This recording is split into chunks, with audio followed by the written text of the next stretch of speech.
After yesterday's exciting CPI report, the US came back today with some pretty disappointing numbers. Monthly PPI came out much worse than expected, forecasted at 0%, but in reality came out at negative 0.5%. Month-over-month core PPI was no different, coming out worse than expected at 0.1%. Unemployment claims came out, and you guessed it, worse than expected at 239,000. The US isn't the only one with disappointing news today. UK GDP numbers came out worse than expected at 0%. Lastly, the Bank of Canada's governor, Tiff Macklem, spoke this morning regarding his interest rate decisions that happened yesterday. Remember, we wrap up the news tomorrow with monthly retail sales numbers, and you can watch us cover the report live starting at 8:15 a.m. Eastern Time. All right, everybody, let's go ahead and dive on into the market heat map and check out how all of our assets are trending so far today. Remember, the market heat map is this big list of all of the different assets that we track inside of the Edge Finder. We can see how they're trending throughout the markets today.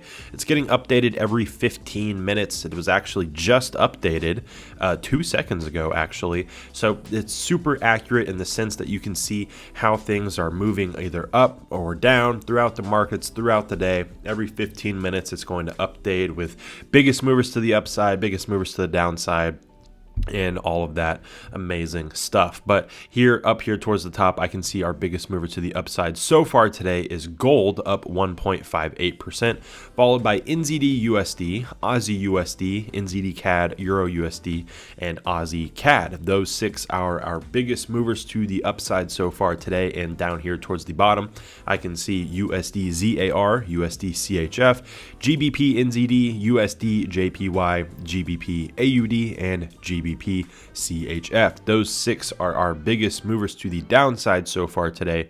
USD ZAR absolutely falling off today, down 1.8%, most likely to do with that disappointing dollar news. So we've had 2 straight days of bad dollar news. So we had the CPI report yesterday come in better than expected, actually. Inflation dropped lower than expected, but that's actually not the best thing for dollar strength. Indices and gold shot up, but the dollar shot way down. And then we had bad PPI numbers, bad employment claims numbers. So 2 bad days in a row for the dollar, and that's pretty clear to see. We can see NZD USD and Aussie USD, so buying New Zealand dollar and Aussie dollar against the US dollar here pretty heavily, up 1.37% there, up 1.08% there. USD ZAR and USD CHF, USD JPY even selling off almost 1% there, 1.04% there, and 1.8% there. So the US dollar is absolutely just plummeting. In fact, just for fun, why don't we take a look at Trading View? We can take a look really quickly at the dollar, just because I'm curious. Yeah, all right, so this is an hourly chart right here, and I mean, this thing is just plummeting. This was Monday, ever since Monday, almost nothing but red. If we even shorten it to a smaller time frame, say the 15-minute time frame, I mean, we're seeing the same thing. There's our CPI report there. My goodness, CPI there, and then this is today's news. Wow. I mean, complete and utter disaster for the dollar at the moment. But let's go ahead and jump back into the watch list. We're going to check out our top buys and top sells currently listed in the Edge Finder. I'll remove any indices or commodities that we might have. And there we go. Shortens up our list just a bit. USD ZAR and CHF JPY currently listed as our 2 strong buys in the market. Would not recommend USD ZAR at the moment based on that most recent dollar news. COT report data, retail sentiment, seasonality, trend reading, things like that. Not so much trend reading anymore. Trend reading will update here in a little bit, and that will probably lower that score down. But Fundamentally speaking, you would want to buy the US dollar over the South African rand here. Institutional traders are long the dollar at the moment. Retail traders are shorting this pair. If you're shorting this pair as a retail trader, then good on you, because that's actually the right move here. It seems like. But USD ZAR and CHF JPY are currently the two strong buys listed. We have no strong sells, and so we're at an interesting spot here with no real good options to take a look at today. I took a look at CHF JPY is a fantastic option actually. I can show you here in the historical backtest. We actually took a look at CHF JPY yesterday. That's the only reason I'm not looking at it today, is because we already took a look at it yesterday, but CHF JPY has been listed as a strong buy for a while.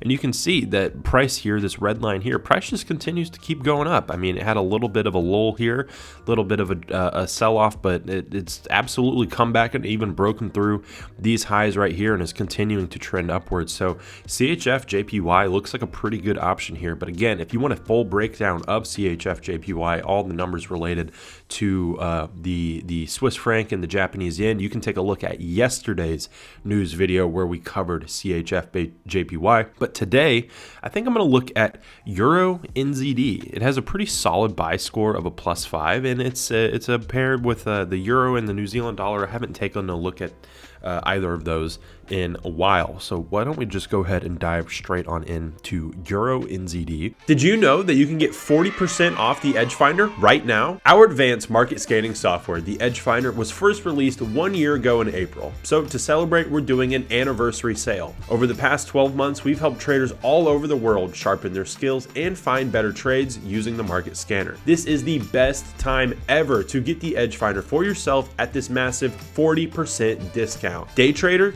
Edge Finder. Swing trader, Edge Finder. Fundamental or a technical trader, it all comes together in the Edge Finder. So don't wait, because this sale won't last forever. Be sure to take advantage of this 40% off discount at checkout when you use promo code A1YT. Happy trading, everyone.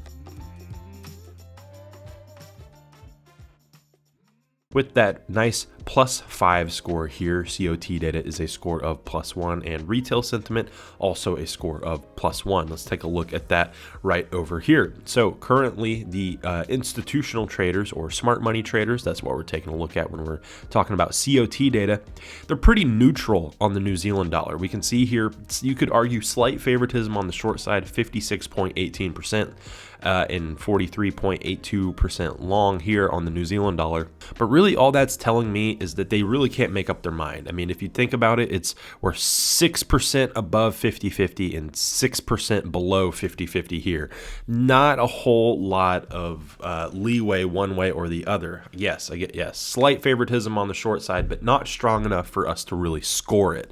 On the other hand, the euro, 73.32% long here from institutional traders, 26.68% short. So yes, institutional traders are heavily favored long on the euro at the moment. Retail sentiment, on the other hand, 80% short, 20% long from the retail traders or the day traders. They are shorting this pair at the moment, and oftentimes when they short, we go long. Seasonality is a score of +1. We can see here that in the month of April, historically speaking, over the last 10 years, just isolate the month of April, look at how Euro NZD trended in the month of April over the last 10 years. Historically speaking, you would notice that it is a little bit bullish, which so far happens to be the case this month as well. Trend reading is a score of +2, and look at that. Ever since March 6th, this thing has just continued to trend higher.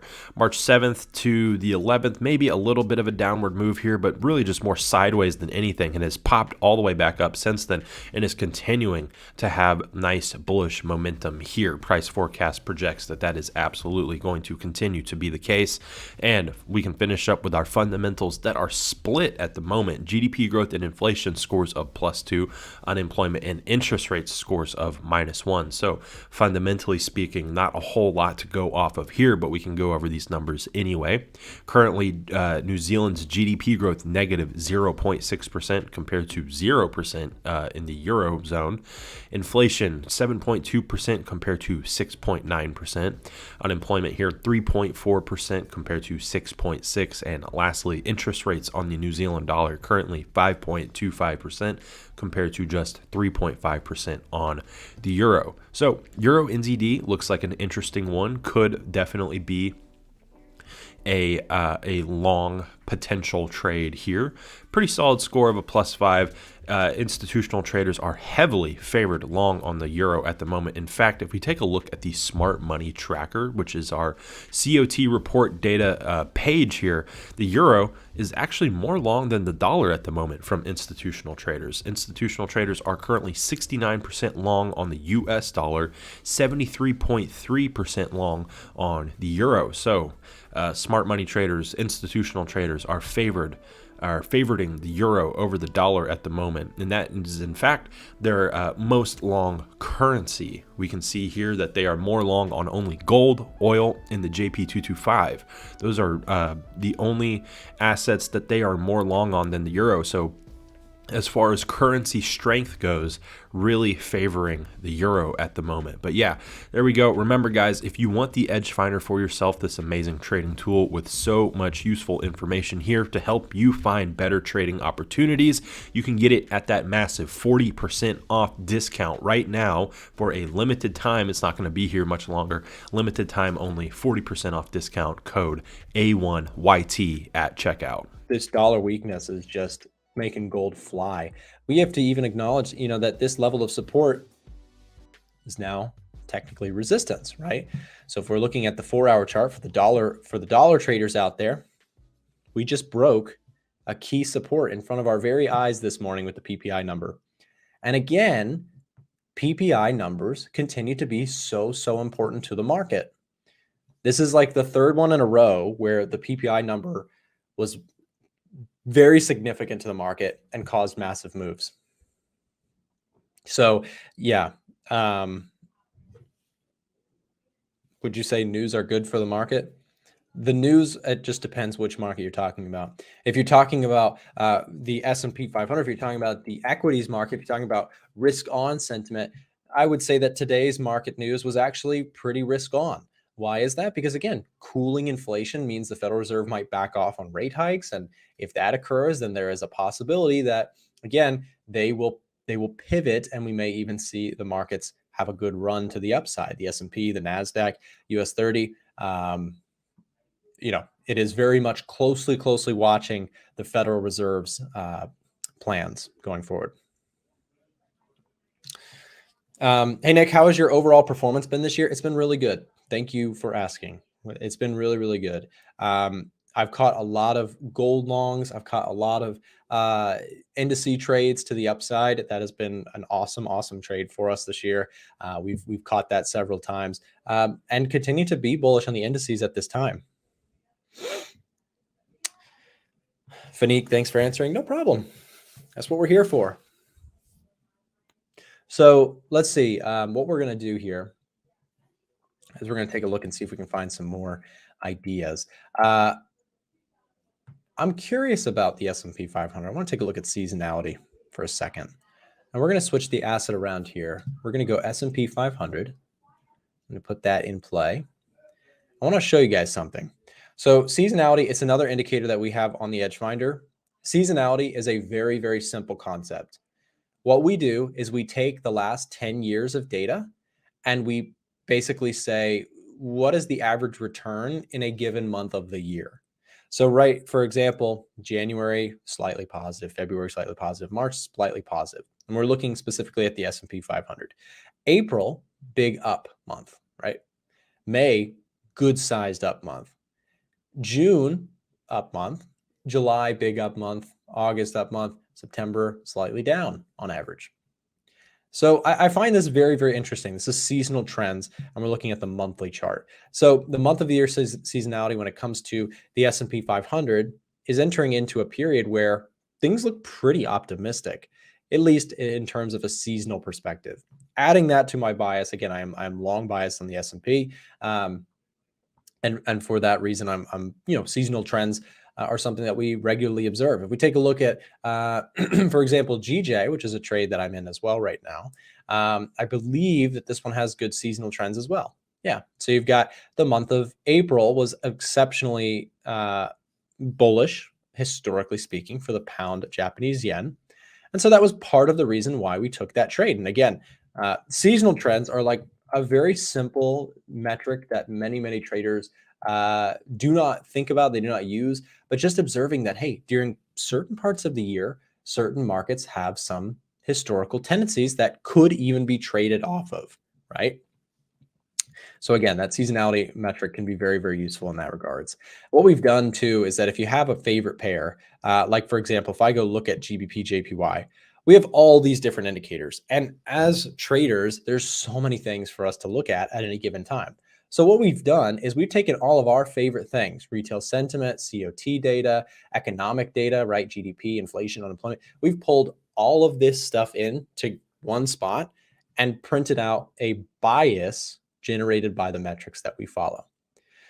So when we talk smart money, and we see, well, institutional money is about 50-50 on the pound, but they are very short on the Japanese yen, that's useful information. But so is the seasonal trends, which show that April is a positive month, or the retail sentiment, which shows that the crowd is shorting this asset. What this screen that you guys are looking at does is it pulls all of the data into your specific chart that you want to look at. So if you guys are trading euro pound, if you're trading euro yen, if you're trading gold, if you're trading dollar yen, if you're trading dollar Swiss, doesn't matter. We have all those charts pulled in here, and you can take a look at your favorite one and get the bias from the edge finder. Now, of course, this is it's not a holy grail. It's not going to tell you exactly what to do all the time. It's not a crystal ball. But it helps in the sense that it allows you to look at a lot of data very quickly and make more informed decisions. So for example, people ask me all the time, Nick, hey, are you long or short biased in the euro dollar? And I'll say, let me look. And I think it's neutral. So let's see. Yeah, it's neutral right now. If this thing says neutral, there's nothing for me to do with it. I'm not going to buy it. I'm not going to sell it because again, what I'm looking for is confluence among a lot of different data pieces that I pay attention to. And if there's no confluence there, there's no trade for me to take, despite what the chart looks like, right? So if I'm looking at euro dollar, sure, the chart looks pretty good, but I'd rather buy something or sell something that I have some conviction with in several metrics. Don't forget to check out the links in the description if you want our broker recommendation, access to our free Discord, free Edge Finder, or want to chat with us on Telegram. Remember, you can watch us live in the markets every morning starting at 9:30 a.m. Eastern Time, and we have lots more free trading tools and content available on our website, a1trading.com. Thanks for watching.